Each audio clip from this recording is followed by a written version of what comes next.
انہم كانوا اذا قیل لهم لا الہ الا اللہ یستکبرون۔ ترجمہ کنز العرفان، بے شک جب ان سے کہا جاتا تھا کہ اللہ کے سوا کوئی معبود نہیں تو وہ تکبر کرتے تھے۔ وَيَقُولُونَ أَإِنَّا لَتَارِكُو آلِهَتِنَا لِشَاعِرٍ مَجْنُونٍ، اور کہتے تھے کیا ہم ایک دیوانے شاعر کی وجہ سے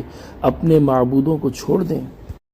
تفسیر صراط الجنان، ان آیات میں کفار کے عذاب میں مبتلا ہونے کا سبب بیان کیا گیا ہے کہ جب ان سے کہا جاتا تھا کہ اللہ تعالیٰ کے سوا کوئی معبود نہیں تو وہ تکبر کرتے تھے اور نہ توحید قبول کرتے اور نہ ہی اپنے شرک سے باز آتے، بلکہ کہتے تھے کہ کیا ہم ایک دیوانے شاعر یعنی محمد صلی اللہ تعالیٰ علیہ وآلہ وسلم کے کہنے پر اپنے معبودوں کو چھوڑ دیں۔ حضرت ابو ہریرہ رضی اللہ تعالی عنہ سے روایت ہے، نبی اکرم صلی اللہ تعالی علیہ وآلہ وسلم نے ارشاد فرمایا، مجھے حکم دیا گیا ہے کہ میں لوگوں سے جہاد کرتا رہوں یہاں تک کہ وہ لا الہ الا اللہ کہہ لیں، اور جس نے لا الہ الا اللہ کہہ لیا تو اس نے شرعی حق کے علاوہ اپنا مال اور اپنی جان مجھ سے بچا لی، اور ان کا حساب اللہ تعالیٰ کے ذمے ہے۔ اللہ تعالیٰ نے اپنی کتاب میں ایمان قبول کرنے سے تکبر کرنے والوں کا ذکر کرتے ہوئے فرمایا،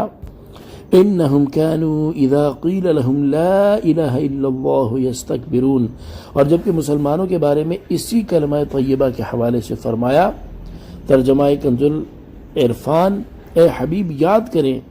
جب کافروں نے اپنے دلوں میں زمانہ جاہلیت کی ہٹ دھرمی جیسی ضد رکھی تو اللہ نے اپنا اطمینان اپنے رسول اور ایمان والوں پر اتارا اور پرہیزگاری کا کلمہ ان پر لازم فرما دیا، اور مسلمان اس کلمے کے زیادہ حقدار اور اس کے اہل تھے، اور وہ کلمہ لا الہ الا اللہ ہے۔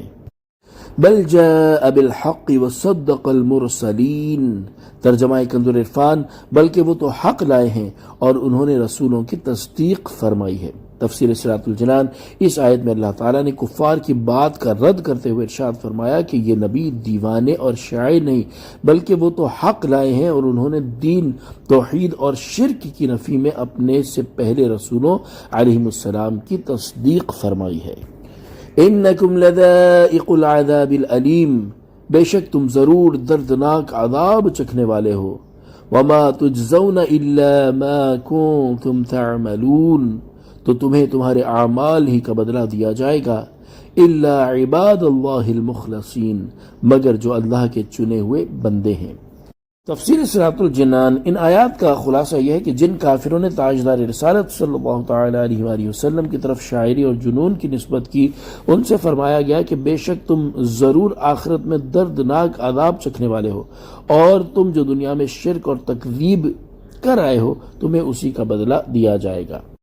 الا، مگر، اس آیت میں مخلص بندوں کا عذاب کے حکم سے استثناء کرتے ہوئے فرمایا گیا کہ البتہ جو اللہ تعالیٰ کے چنے ہوئے یعنی ایمان اور اخلاص والے بندے ہیں